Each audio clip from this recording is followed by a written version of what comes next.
Alright, so you two are off camera. There are two euphonium players in the room over here. I'm going to endeavour not to name them in the video, even though they said it's okay, but they're happy for their sounds to be heard.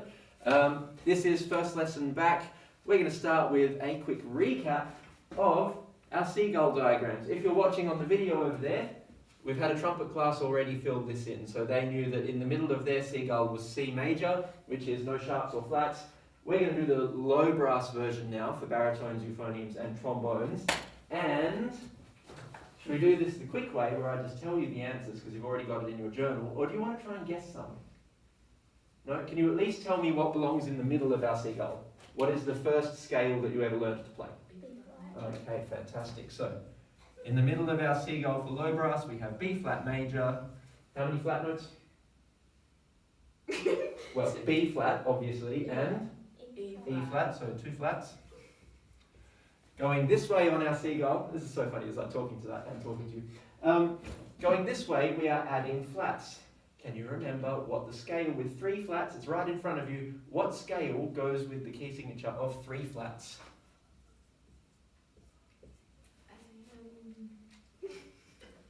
Good guess. No. What did you guess? Oh, okay.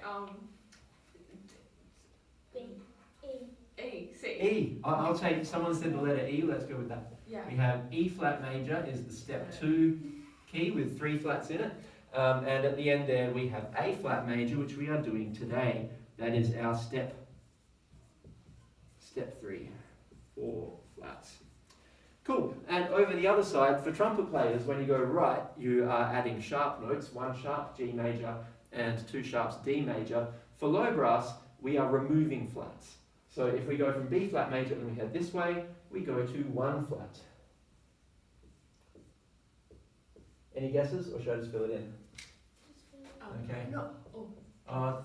I knew it was going to be. And I almost said your name. I was like, oh, so-and-so knows it. And then I didn't say your name. So I can guess, yeah. And C. then C major will be at the end. Yes, 0 flats. Cool.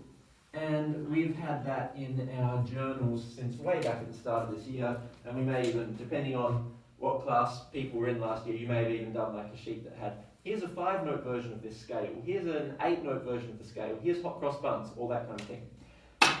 So, I'm going to get our euphonium players in the room to have a look on their packs in front of them at the tune I Get a Kick Out of You. This is a jazz tune, it's from a musical by Cole Porter, and I think it's song number 10 on there, so one of those sheets will have song number 10, I Get a Kick Out of You.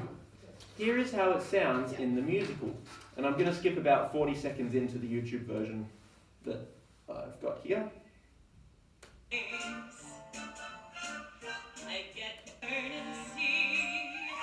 Here comes your tune.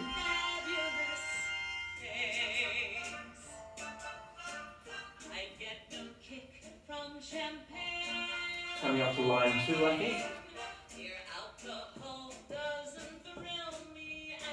You haven't got lyrics on yours, that makes it harder to follow.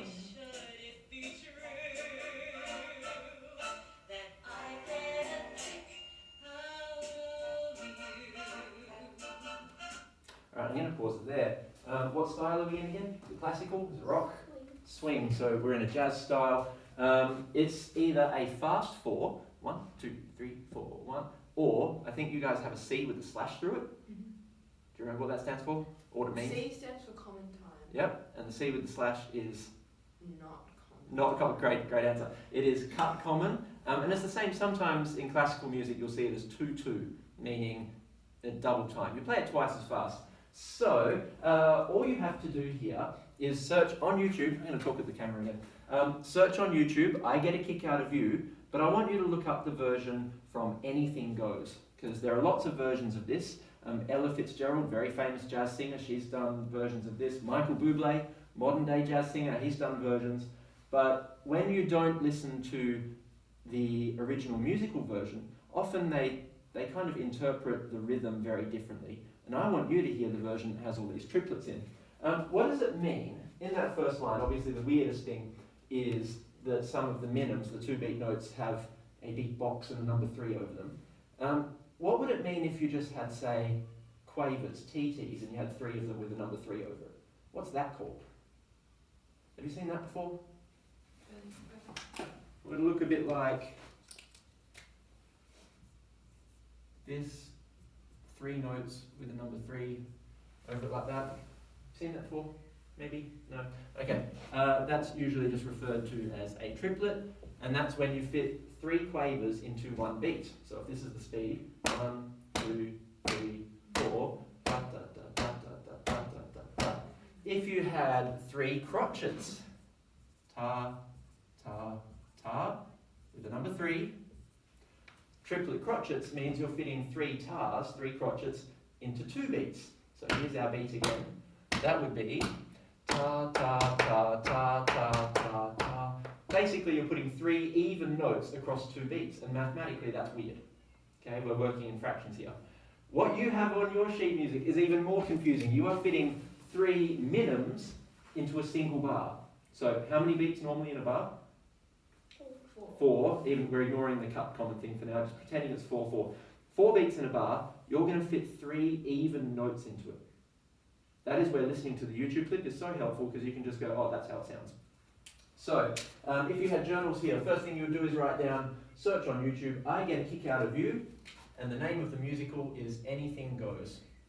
I'm going to put this on Connect for you, or email it to all your parents. You listen to that, you'll be like, oh, that's how it sounds. You've got the notes there, you can try playing them.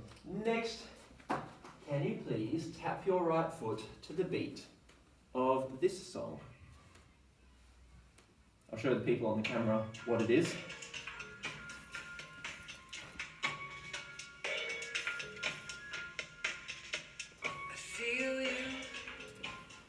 In your packs, song number 9, I think.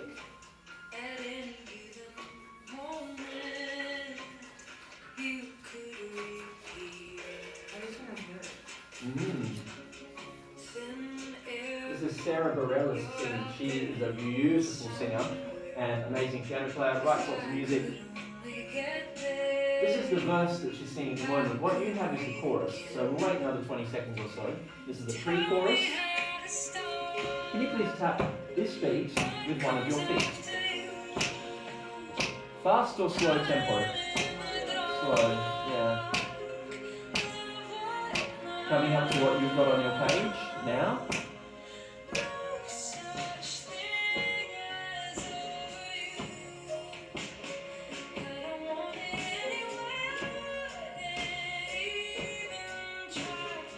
End of line 2.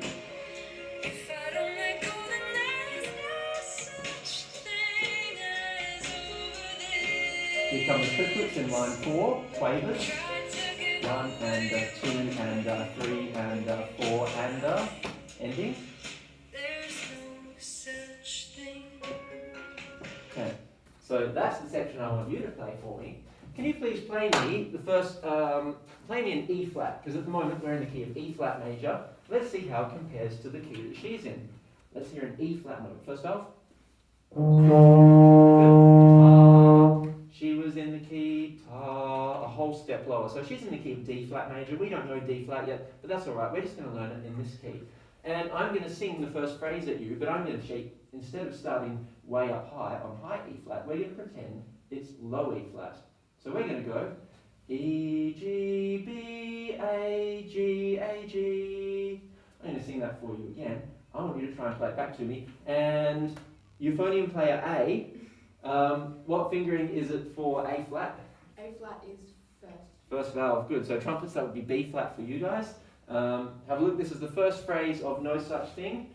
Here's the tempo. 1 E and 2 E. Sounds like this. Ready? Do, mi, so, fa, mi. Ready? Low do, E flat. Da, da, da, da, da, da. Good. And the rhythm is really weird to read. So this is where just listening to how she sings it is really helpful, because a lot of the time she sings it the way I've got it written. And then you have a lovely 8-note scale. Da, da, da, da, da, da, da. We're going to try this whole line slower. Ba, ba, ba, ba, ba, ba, da. Do, re, mi, fa, sol, la, ti, do. It's still going to feel fast. Any questions about the scale? Up the top, it's just 1 and 0. Da, da, da, da, da, da, da. Oh, yeah. Cool. All right, so there's our tempo. Whole first line, pretending the first note is low E flat instead of high E flat, just to make it easier for now. Ready, set, and go.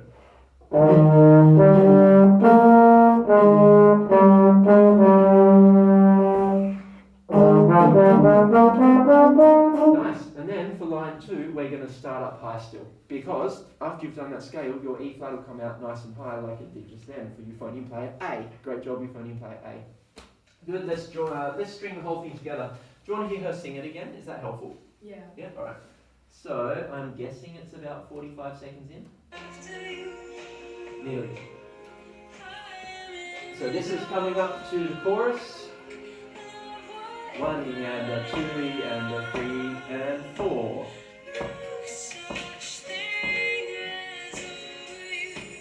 Scale.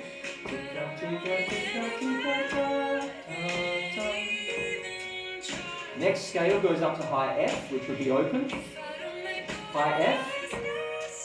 Easy. Well. Going up to the triplets. Triplet, triplet, triplet, triplet. There's no such thing. Let's try playing it. Ours will sound a step higher because D flat major is horrible, so we're playing it in E flat major, which is still a bit horrible. Good. Can I hear your very first note, low E flat? Alright, a touch slower than what she did. No such thing as over you.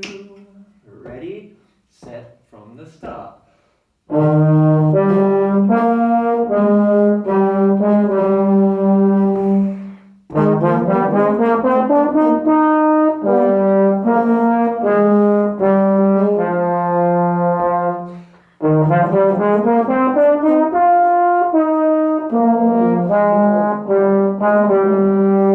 Nice, that was fantastic reading. If you got up to the high F and you were like, oh my goodness, this is mega high. Yeah. What you did with tense lips and fast air is exactly the right thing.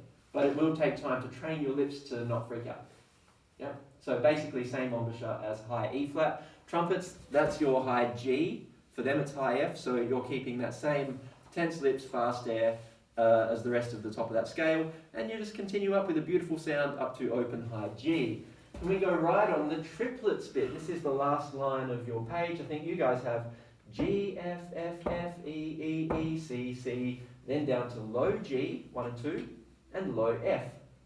And we're awesome at this because we did this in Taylor Swift. So we know that low G is 1 and 2, nice and low. We know that low F is either 1 and 3, that's low G for trumpet, 1 and 3, or euphoniums can use fourth valve. So you could go 1 and 2 to 4 for low F, or you could go 1 and 2 to 1 and 3 for low F. Entirely your choice. Do you want to hear it? Okay, can you guys keep the beat for me? 1 E and a 2 E and a, keep that going.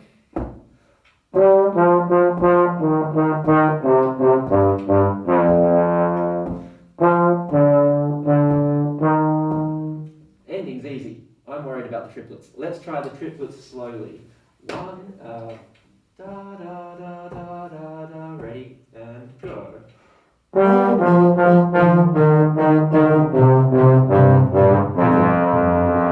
Nice, and it's a bit weird that we've got a tie at the end of that, so try not to freak out. It's just a last low F will just be long. Let's do that again, and then at the end, there's no such thing. Once again, tricky to read, easy to play. Let's try it together from start of the last line. Triplet, triplet, ready and go.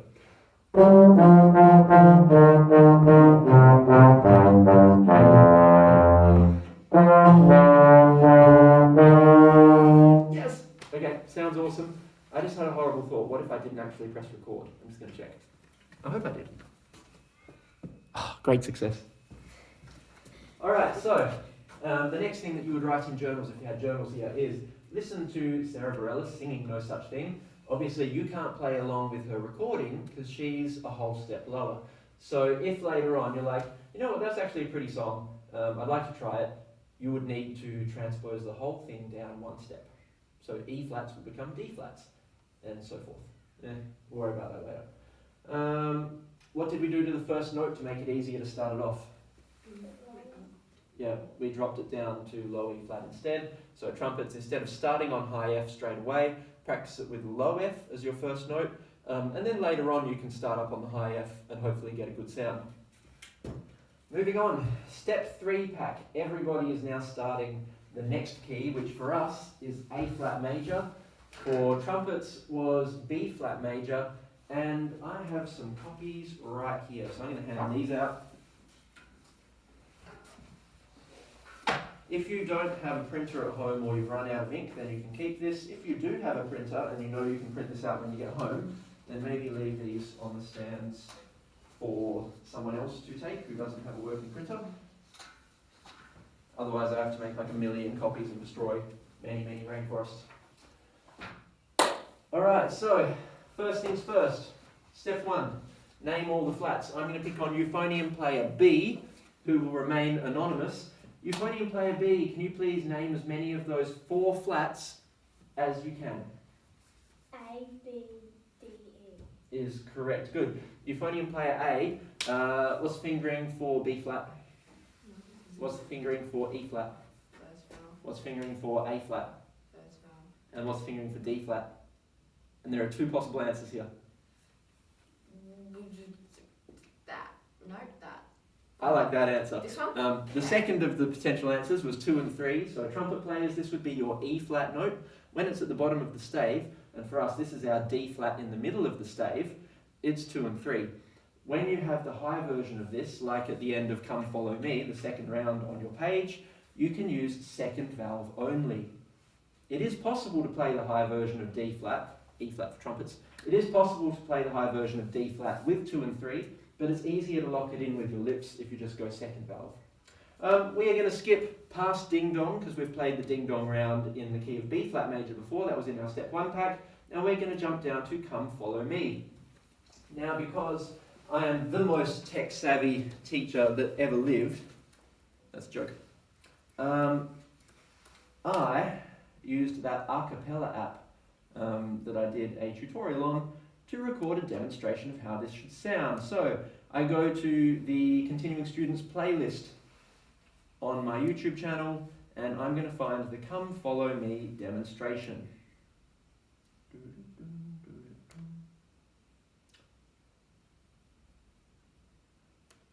And it sounds like this. I'll make it full screen and hopefully everyone can see it. There's me with my Star Wars poster behind me. You're looking at Come Follow Me, second tune on the first page. I'll move over to make it louder for them.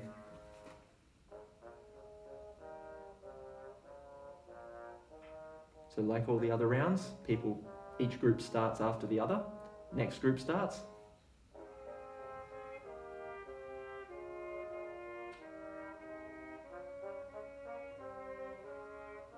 First group would go back to the beginning. And I'm going to stop that there for a moment. So we're going to try playing this by ourselves. And then, when you get home, there's another version where instead of me playing the third part on a trumpet, I conduct it and you play the third part. So you listen to me number 1 start, then you hear me number 2 on trombone also play, and then you come in next on your euphonium. And that's when my conducting me is like, and I do that, and that's when you would start playing. Technology, so wicked. Alright, any questions about the notes? No, leggero, lightly. And I didn't do this in here, I tried to keep the articulation nice and simple on the demo. But basically, as you're going down this scale, ta, tum, tum, tum, tum, tum, tum. We want to put just a little bit of separation. It's not really obvious staccato, but we want to make these notes sound a little light and bouncy.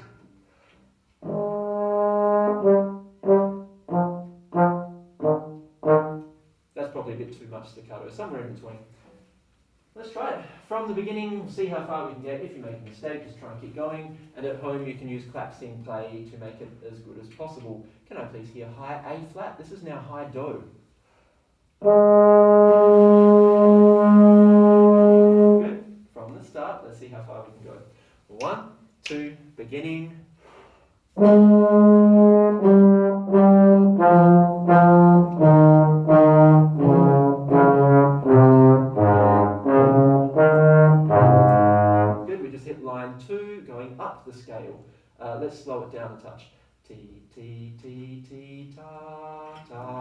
1, 2, second line, and go.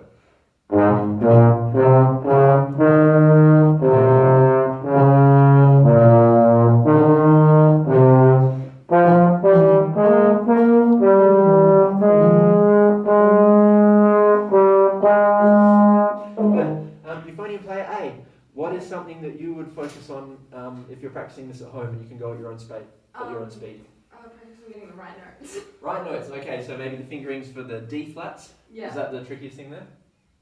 Or just one of many tricky things? I don't know. I think I've got a few of them, but just a few that I missed. But I think it's just that I don't think I went through it all to see what was coming. And so when the 4 notes came up, I was just like, what am I doing? Cool. So if that happens at home, would you keep practicing that whole line over and over and over again, or is there a cleverer way of practicing it to fix the fingerings? No, you would just, I would just remember that bit. Okay, so you'd work on just that little bit until you could remember it? Yeah. Great answer. You can have 10 points. Euphonium player B, you're currently on 0. Sorry. Yeah. Okay, jump to line 3, please. Oh.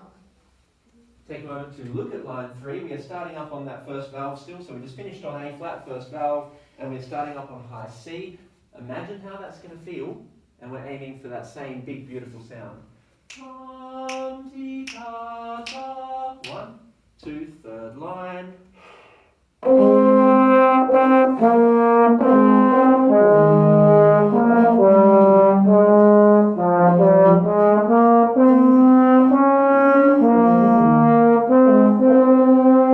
Good, take a moment to think about something you can improve on.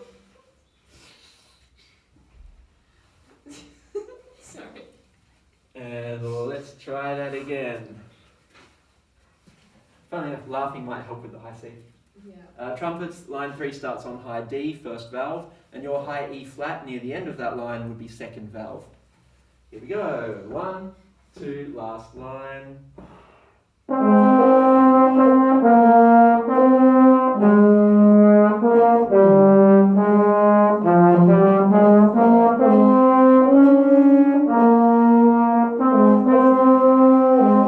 Lovely. I can't think of a tricky question for you, Euphonium player B yet, so you're still on 0, sorry about that.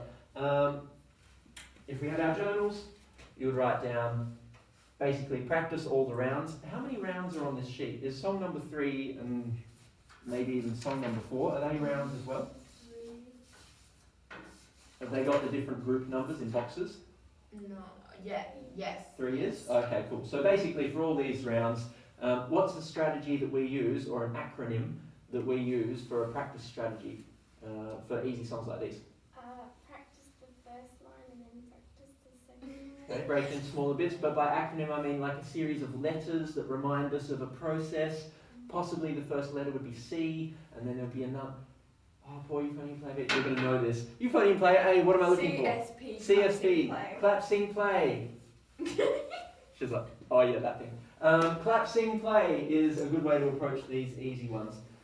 Now, we are out of time, but there's something that isn't on there that you can do as well. Because in my YouTube channel, so much reference to YouTube today. In my YouTube channel, there is also a recent video in the continuing playlist called Don't Get Around Much Anymore, which is the last tune in your pack. If you want to turn to the very last page, I think it's like song number 8. There's my fancy video title. This is, oh yeah, back of that sheet we've got there.